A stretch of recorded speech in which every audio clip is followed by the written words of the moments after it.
It's unbelievable. It is happening again. It's happening all over again. You remember during a Republican,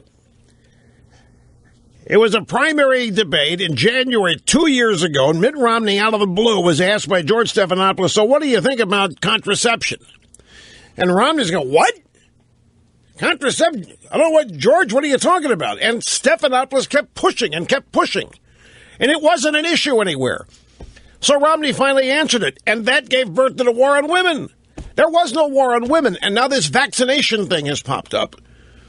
And it's another attempt at recreating the war on women. This is designed to destroy Republicans, particularly Republicans running for president, by creating a phony debate over vaccinations, a debate that does not exist, a controversy that was not alive, and all of a sudden now, the drive-by daily soap opera theme or meme today is a debate between Christie and Rand Paul and others in the Republican primary field over whether or not vaccinations should be mandatory, while nobody's even talking about why we need them.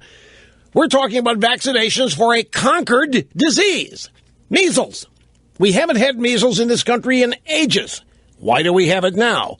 And this is the one thing that's not being talked about in any of this, and that is Obama and his illegal immigration and the flood of measles-infected kids from Central and South America, who, by the way, have not been vaccinated and are not subject to mandatory vaccination because they're not citizens and so forth. This is the most incredible thing. We're watching it play out exactly as the phony contraception debate did. And then here came the war on women. What's this going to be, the war on kids? Because what's being set up here, folks, by the way, hi, Rush Limbaugh behind the golden EIB microphone, what's being set up here, there are some Republican parents who don't want to have to vaccinate their kids. They don't want the government to have that kind of power. And so Republicans are once again being set up as anti-government, anti-health, all this stuff. I mean, this is just, and there's another reason why this is happening, folks, and that's to cover up Mrs. Clinton. Mrs. Clinton has plenty. If you go back and look, Mrs. Clinton, maybe one of my crack researchers will do this. If you go back and look, Mrs. Clinton has plenty of anti-mandatory vaccination statements that she's made on the record over the course of many years. I mean, she's been on both sides of this. You know, she's been in the vaccinations. We wanted vaccinations to be mass manufactured, mass distributed, and she did have a period of time where they mandated that everybody should have them. And other times she's been on the other side of it, too. But, I mean, this is new birth control in 2016. That's what this is. And nobody, I'm stunned that nobody's talking about why we even have the problem.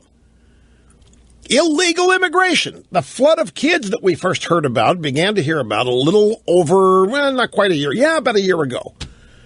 So what are we going to have? War on families, war on kids, war on science. You're going to bet 3 or 4 new wars here that the Democrats are going to create, just like they created the war on women.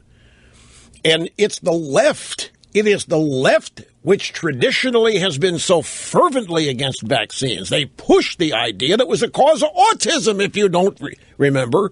It was the left, our good friends on the left, as they say in Washington, our good friends on the other side of our good friends at Democrats, that are out there claiming that autism was the result of unnecessary, unneeded vaccines.